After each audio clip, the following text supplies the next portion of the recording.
नमस्कार, स्वागत है आप सभी का मुनाफे की मंडी में, जहां हम आपको कमोडिटी मार्केट की तमाम बड़ी खबरें बताते हैं। साथ ही आपके लिए इंट्राडे, पोजिशनल और लॉन्ग टर्म के लिए भी कॉल्स लेकर आते हैं। अगर आपके पास भी कोई सवाल हो तो आप हमें भेज सकते हैं, हम शाम के शो में आपके सवालों को भी शामिल करते हैं। साथ ही जो भी किसान हमें देख रहे हैं उनके लिए सलाह है कि अपनी परेशानियां, दिक्कतें हमसे शेयर करें। आपके लिए एक प्लेटफॉर्म है जिसके जरिए अब आप अपने खेती किसानी से जुड़ी हुई कहानी हमसे भेज सकते हैं। अब हर खेत की कहानी हम सरकार तक पहुंचाएंगे। खेती किसानी से जुड़ी हर दिक्कतों को भेजिए, अपना वीडियो बनाएं। वीडियो बनाने में दिक्कत है तो फोटो खींचकर नॉर्मल मैसेज के जरिए भी अपनी शिकायत हमें भेज सकते हैं। आपकी बात और आपकी आवाज़ को मिलेगा पूरा सम्मान, इसलिए ये मुहिम हमने शुरू किया है। नंबर है 9136934065। इस नंबर पे अपनी समस्याओं का वीडियो भेजिए। चलिए इस शो की शुरुआत करते हैं। हमारे साथ 3 मेहमान हैं जो आज आपकी मदद करने वाले हैं। कुणाल शाह हैं, निर्मल बंग से, पृथ्वी फिनमार्ट से मनोज जैन है और साथ ही एंजल वन से प्रथमेश माल्या है। अब तीनों मेहमानों का बहुत बहुत शुक्रिया। सबसे पहले शुरुआत कर लेते हैं कुणाल जी और मनोज जी, आप लोगों के साथ। मनोज जी, सबसे पहले चांदी में बताइए सर, चांदी की जो आज की गिरावट है, क्या ये और बढ़ सकती है, मुनाफा वसूली और गहरा सकती है, या इस गिरावट के बाद खरीदना चाहिए? नमस्कार ऋषिमोहन जी। नमस्कार। मेरा मानना है कि यहाँ पे एक वोलेटिलिटी आज रहेगी मार्केट में, क्योंकि यूएस इन्फ्लेशन के डेटा आज शाम के सत्र में जारी होंगे। कल जो यूएस के पीपीआई के नंबर्स आए थे तो उससे अब ये उम्मीद बढ़ती हुई नजर आई है कि जो इन्फ्लेशन के नंबर्स है वो भी कंट्रोल में रह सकते हैं। तो इन्फ्लेशन के नंबर्स अगर कंट्रोल में आते हैं तो यहाँ पे जो फेड के एग्रेसिव रेट कट की चर्चा जारी है, तो कहीं ना कहीं उस उम्मीद को बल मिल सकता है और शाम के सत्र में फिर एक रिकवरी यहाँ पे मार्केट में देखने को मिल सकती है। सोना थोड़ा सा यहाँ पे ओवरहीटेड है, तो वहां पे अभी दूर रहने की सलाह रहेगी। इनफैक्ट लॉन्ग की पोजीशन में मुनाफा वसूली कर लें। लेकिन चांदी में जिस तरह से हम देख रहे हैं कि जो इंडस्ट्रियल मेटल्स है वहां पे एक सपोर्ट्स बने हुए हैं, तो उसका सपोर्ट अभी भी चांदी की कीमतों को मिल रहा है।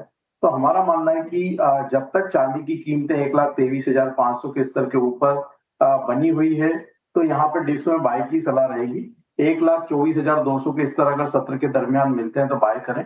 1,23,500 के नीचे का एक स्टॉप लॉस रखें और टारगेट 1,25,500 तक के रखे जा सकते हैं। 1,24,200 पे खरीद सकते हैं, 1,25,500 का स्टॉप लॉस यहाँ पे 1,23,500। जब तक 1,23,500 का लेवल बचा हुआ है चांदी में, तब तक यहाँ पर तेजी की पोजीशन में ही रहने की सलाह मनोज जी की तरफ से दी गई है। चांदी को लेकर एक रिपोर्ट भी है, वो हम आपसे शेयर कर देते हैं। ये report Motilal Oswal financial services की तरफ से जारी की गई है।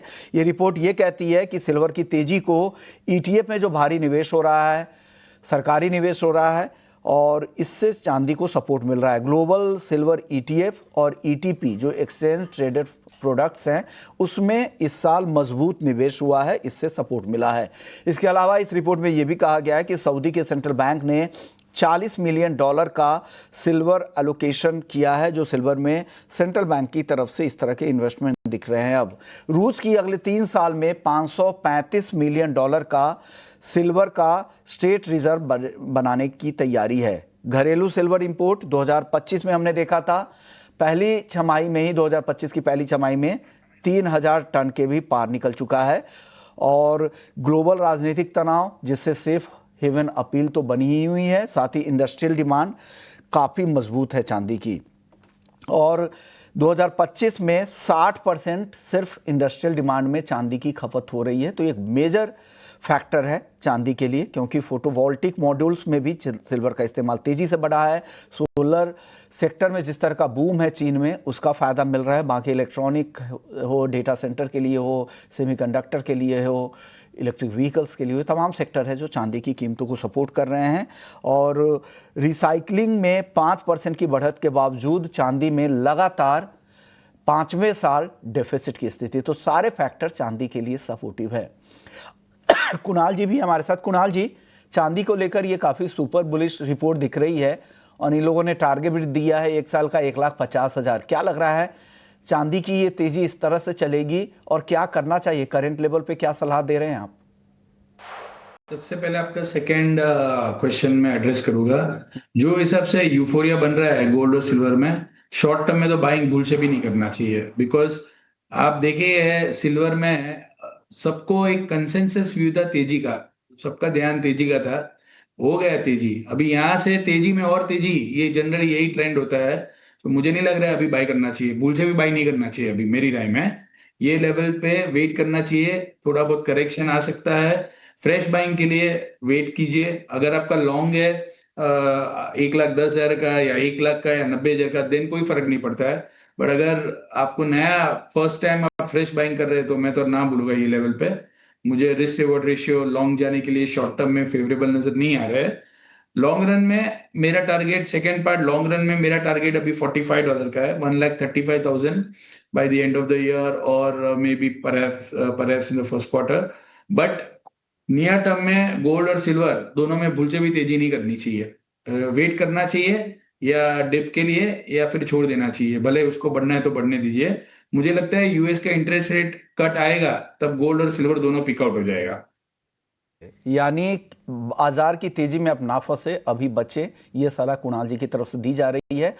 हो सकता है अगले साल के फर्स्ट क्वार्टर तक या साल के अंत तक 1,35,000 का चांदी का लेवल दिखे, लेकिन एंट्री के लिए सही समय नहीं है।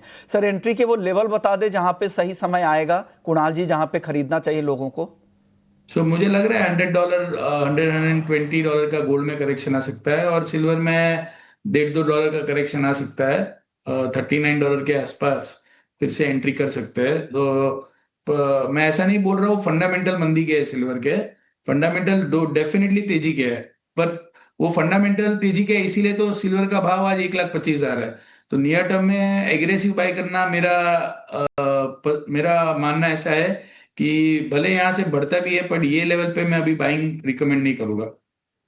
बिल्कुल सही बात है कि जिस तरह की एक तरफा तेजी है तो एक ड्यू भी है, एक करेक्शन, और उसी करेक्शन की बात यहाँ पे कुणाल जी कह रहे हैं। तो आप वेट कर ले, भले ही आप मिस कर जाए इस रैली को, उसके बाद भी इंतजार करने की ही सलाह है, ताकि आपके लिए रिस्की ट्रेड ये ना बने। प्रथमेश जी, आज के लिए आप बताइए, इंट्राडे के लिए क्या करना चाहिए, सोने में और चांदी दोनों ही काउंटर में?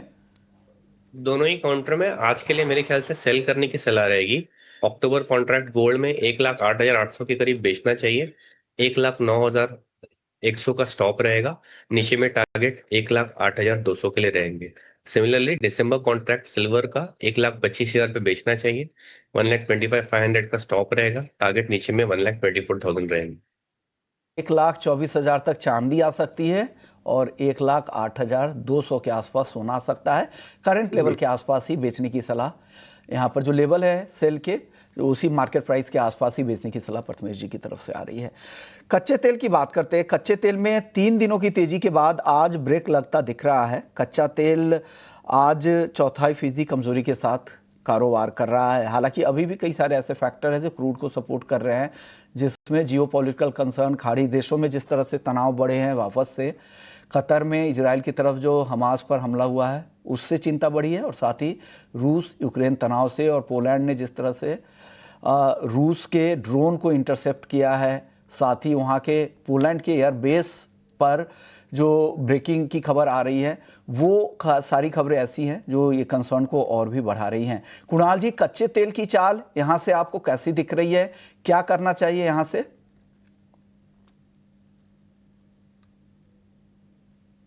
मेरा ऐसा मानना है कि $60 का बॉटम है कच्चे तेल में। अभी रिपोर्टें आ रही है $50 हो जाएगा, मुझे नहीं लग रहा है। ओपेक ने प्रोडक्शन बढ़ाया है, पर ओपेक ने प्रोडक्शन इसलिए बढ़ाया है बिकॉज डिमांड में आगे जाके विंटर के कारण आउटलुक डिमांड का अच्छा रहने वाला है। $60 का बॉटम समझिए, 55, 50, 60 के बीच में बाय कीजिए, 5700, 5750 के टारगेट्स के लिए। तो क्रूड को लेकर आपकी ये सलाह है। आप बताइए मनोज जी, आपकी राय क्या है कच्चे तेल पर?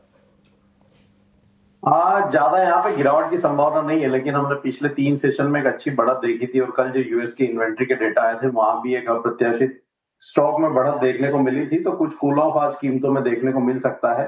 इंट्राडे के लिए अगर कोई रणनीति बनानी हो तो 5,640 के स्तर पर बेचने की सलाह रहेगी। 5,680 का एक स्टॉप लगाए और टारगेट यहाँ पे 5,550 के रहे। आप भी बेचने की सलाह दे रहे हैं 5,550 के टारगेट के लिए। प्रथमेश जी, आज ऑप्शंस में कुछ मौके हैं क्या क्रूड में? क्रूड में फिलहाल ऑप्शंस के मुझे कोई ट्रेड नहीं दिखाई दे रहे हैं, बट नेचुरल गैस में दिखाई दे रहे हैं। नेचुरल गैस में 265 का पुट ऑप्शन खरीदे, ₹9 के प्रीमियम पे मिलेगा ये आपको। ₹5 का स्टॉप लॉस लगाए, टारगेट ₹17 के लिए रखें। तो 265 के स्ट्राइक की पुट खरीदने की सलाह है, ₹9 पे 17 का टारगेट है। नेचुरल गैस पे कुणाल जी, आपकी राय? नेचुरल गैस मेरी राय में बहुत तेजी नजर नहीं आ रही है शॉर्ट टर्म में। सो 260 255 के टारगेट्स के लिए बेच सकते हैं। ओके, तो बेचने की सलाह है। मनोज जी, आपकी कॉल क्या है एनजी पर? हाँ, एनजी में विश्वमोहन जी, जब तक 277 के स्तर ये नेचुरल गैस क्रॉस नहीं करता है तो यहाँ पे लॉन्ग करने की सलाह नहीं रहेगी। एक दायरा यहाँ पे 255 से 277 का बना हुआ है, तो वो रेंज में यहाँ पे ट्रेड ले सकते हैं। बाय का ट्रेड 277 का अगर ब्रेकआउट होता है तो ही यहाँ पे बाय में जाना प्रेफर करना चाहिए। तो एनजी की कॉल आ चुकी है। बेस मेटल्स की चाल देखते हैं। बेस मेटल्स में आज दायरे में कारोबार हो रहा है। एल्युमिनियम हल्की तेजी 255 रुपए 30 पैसे पे, कॉपर 907 रुपए के ऊपर है, जिंक हल्की तेजी के साथ 277 के पास, लेड भी हल्की तेजी के साथ 181 रुपए 35 पैसे पर है। कुणाल जी, बेस मेटल्स में कुछ और तेजी बाकी है क्या? और तेजी एक्सटेंड होगी यहां से?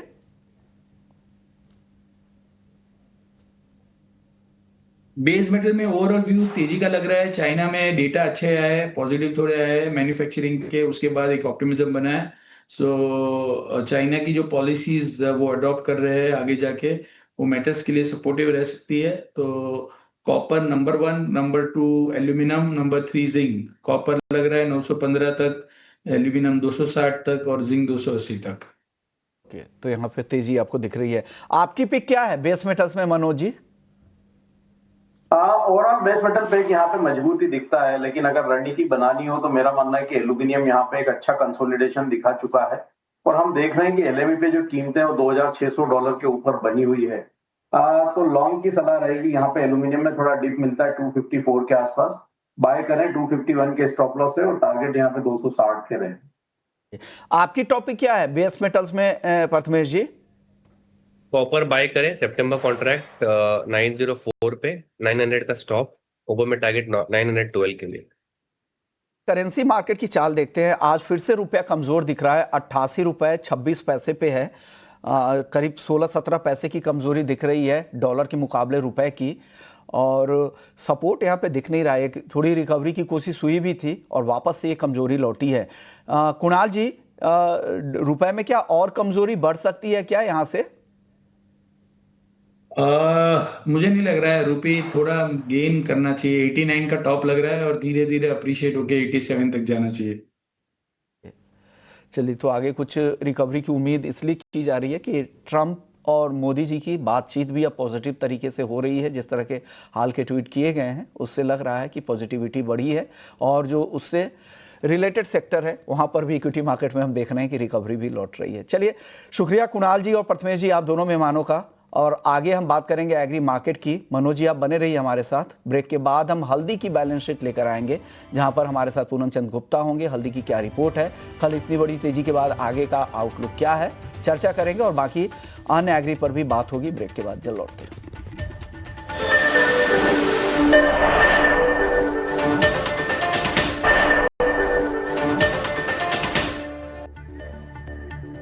ब्रेक के बाद आपका स्वागत है और आप देख रहे हैं मुनाफे की मंडी। और अब बात कर लेते हैं हल्दी की। हल्दी हालांकि शुरुआती तेजी अब गायब हो गई है। 1% से ज्यादा हल्दी टूट चुकी है। हालांकि कल 1.25% के आसपास की तेजी हल्दी में दिखी थी। उससे लग रहा था कि क्या हल्दी की चमक यहां से बढ़ सकती है क्या। हल्दी की रिपोर्ट क्या है, ग्राउंड से क्या खबरें आ रही है हल्दी को लेकर, यही बातचीत करते हैं। हमारे साथ पूनम चंद गुप्ता हैं, हल्दी के कारोबारी हैं, और एनसीडीएक्स की टर्मरिक कमेटी है उसको भी हेड करते हैं। बहुत बहुत शुक्रिया पूनम चंद जी, आपने वक्त निकाला है। सर, हल्दी की चमक कल लौटती दिखी थी, लेकिन आज भी शुरुआती कारोबार में 1% तेज दिख रही थी हल्दी, लेकिन वो तेजी गायब हो गई। अब 1% कमजोरी दिख रही है। क्या हो गया सर हल्दी में? क्या रिपोर्ट आ रही है हल्दी को लेकर सर? अभी जो 3 बड़ी मंडियां हैं, जैसे रोड, सांगली, निजामाबाद, ये तीनों मंडियों में किसानी आवक काफी कमजोर है। जितने भी जो व्यापार हो रहे हैं, पूरे स्टॉकिस्टों के माल के ही व्यापार हो रहे हैं। और पिछले दिनों 1 महीने से जो पूरे भारतवर्ष में बरसात हो रही है, उसकी वजह से हाजिर की ग्राहकी काफी कमजोर है। अभी वैसे एक्सपोर्ट कंटिन्यूअस जा रहा है। अब लगता है कि यहाँ से सामने जो त्योहारिक मांग निकलेंगी, उसमें डिमांड अच्छी रहना चाहिए, एक्सपोर्ट की भी और डोमेस्टिक की भी। यहाँ से बाजार में थोड़ा अच्छा सुधार दिख रहा है। 500-700 की तेजी लगती है यहाँ से। 500-700 रुपए की तेजी आपको यहाँ से दिख रही है, बाजार में सुधार दिख रहा है। सर वैसे इस बार की बैलेंस शीट की कहानी क्या कह रही है? हल्दी में क्या लग रहा है, हल्दी का बैलेंस शीट कैसा है अभी? नहीं, बैलेंस ज्यादा नहीं है, बैलेंस कमी है। तकरीबन 40 से 45 लाख बोरी का अभी स्टॉक है इंडिया में, जिसमें कम से कम 15 लाख बोरी कैसे भी कैरी फॉरवर्ड जाती है। वो जितना माल है उतनी मतलब खपत भी है ये 4 महीने 5 महीने की। तो इसमें मतलब जो बैलेंस का है उतना फिक्र वाली बात नहीं है। काफी कुछ माल खत्म भी हो जाएगा और इसमें बाजार भी अब बाजार थोड़ी बढ़ भी सकते हैं। और सर ये कहा जा रहा था कि इस बार की फसल काफ़ी अच्छी है, लेकिन आप कह रहे हैं कि कैरी ओवर स्टॉक कम होगा, स्टॉक कम है। ऐसे में क्या लग रहा है कि वो चीज़ें जो बम्पर स्टॉक की संभावना है तो वो कम कैरी ओवर स्टॉक की वजह से वो सपोर्ट फिर से हल्दी को मिल सकता है क्या? हाँ, उसमें कैरी ओवर के उसमें डेफिनेट इसका सपोर्ट मिलेगा। दूसरी बात, जो आपके 1.25 के करीब सोविंग हुई थी, वो पिछले दिनों हर जगह बरसात गिर रही है और काफी कुछ फसल की भी नुकसान की रिपोर्ट आ रही है। लगता है जितना 15-20% एक्स्ट्रा सोविंग हुई थी वो क्रॉप खराब हो जाएंगी, वापस 100% फसल आएगी। जो ज्यादा सोच रहे थे वो आना मुश्किल दिख रहा है। फसल की जो उम्मीद की जा रही थी कि 1 CR या उससे प्लस का, उससे कम है। आपको लग रहा है कि 90 लाख बोरी के आसपास भी वो फसल आ सकती है और इस बार कैरी ओवर स्टॉक भी कम रहने वाला है। शुक्रिया सर, आपने वक्त निकाला और हल्दी पर अपनी नजर रखी। मनोज जी, आप बताइए, हल्दी की चाल आज 1% के आसपास की कमजोरी दिख रही है, कल जोरदार तेजी थी, क्या यहाँ से क्या लग रहा है हल्दी में? एक दायरा ही है विश्व मोहन जी। मेरा मानना है कि यहाँ पे हल्दी का जो अक्टूबर वायदा है, एक रेंज है 11,700 से लेके 13,000 की यहाँ पे एक रेंज बनी हुई है। तो वर्तमान लेवल पे बाय ना करें। अगर थोड़े डिप मिलते हैं कहीं भी 12,000 से 12,200 की रेंज में, तो फिर वहां पे बाय किया जा सकता है 11,700 के नीचे के स्टॉप लॉस से। और ऊपर में 12,800 13,000 ये एक यहाँ पे रेजिस्टेंस रेंज है, तो वहां पे लॉन्ग में मुनाफा वसूली करते हैं। धनिया बताइए सर, धनिया भी मुनाफा वसूली आज दिख रही है 8,030 के आसपास है, और गिर सकता है क्या धनिया? कब खरीदना चाहिए, किस लेवल पे सर? धनिया में भी पिछले सप्ताह एक अच्छी बढ़त देखने को मिली थी, उसके बाद यहाँ पे मुनाफा वसूली देखने को मिल रही है। हमारा मानना है कि जो अक्टूबर का वायदा है वहां पे 8,000 के स्तर पे फिर एक बार अच्छे सपोर्ट जो है वो देखने को मिलेंगे। तो वर्तमान लेवल से और यहाँ पे अगर 2 से 2.5% की गिरावट आती है तो फिर वहां पे एंट्री की जा सकती है लॉन्ग के लिए। 8,000 का स्तर अक्टूबर वायदा के लिए एक अच्छा सपोर्ट रहेगा, वहां पे फ्रेश बाय किया जा सकता है। स्टॉप लॉस वहां पे 7,770 के रहेंगे और ऊपर में टारगेट फिर एक बार जो है 8,450 से 8,500 के रहेंगे। धनिया के बाद जीरे की बात करते हैं, 19,000 के आसपास है, यहाँ भी आज करीब 1% की गिरावट जीरे में भी दिख रही है। जीरे में क्या करें, 19,000 के आसपास खरीदना चाहिए क्या जीरा सर? बिल्कुल, यहाँ पे जीरा हम देख रहे हैं कि एक अच्छा जो है कंसोलिडेशन दिखा रहा है पिछले काफी सेशन से, और जो एक डाउनसाइड देखने को मिली थी वहां से एक रिकवरी भी जो है जीरे ने दिखाई थी, और हम देख रहे हैं कि निचले स्तरों से रिकवरी करने के बाद एक अच्छा कंसोलिडेशन देखने को मिल रहा है। 19,000 19,100 की रेंज में जीरा अक्टूबर वायदा में बाय कर सकते हैं 18,500 के नीचे के स्टॉप लगा के, और ऊपर में यहाँ पे 20,000 20,500 तक के जो टारगेट है वो शॉर्ट टर्म के लिए रखे जा सकते हैं। तो अक्टूबर वायदा 18,500 के स्टॉप लॉस के साथ खरीद सकते हैं। 20,000 20,500 तक के टारगेट अक्टूबर वायदा जीरा में दिख सकता है। ग्वारसीड ग्वारगम कल बहुत अच्छी तेजी दिखी थी, शुरुआती कारोबार में वो तेजी जारी रही, लेकिन अब वो तेजी धीरे धीरे कम होती जा रही है। ग्वारगम ग्वारसीड की मैं बात कर रहा हूं। मनोज जी, इन दोनों काउंटर में क्या लग रहा है, क्या करना चाहिए यहां से? बिल्कुल, यहाँ पे कल ग्वारसीड और ग्वारगम दोनों में एक अच्छी शॉर्ट कवरिंग देखने को मिली थी, और इनफैक्ट ग्वारसीड का जो एक सपोर्ट लेवल था 5,050, वही लेवल से हमने रिवर्सल आते हुए देखा है। हमारा मानना है कि जब तक 5,050 के जो स्तर है वो होल्ड हो रहे हैं क्लोजिंग बेसिस पे, तो यहाँ पे डिप में बाय कर सकते हैं 5,110 के राउंड अक्टूबर वायदा, 5,045 के स्टॉप लॉस से ऊपर में 5,240 तक के लक्ष्य रखे जा सकते हैं। वहीं ग्वारगम की अगर बात करें तो यहाँ भी जो है 9,000 के जो सपोर्ट्स लेवल है ग्वारगम होल्ड करता हुआ नजर आया था।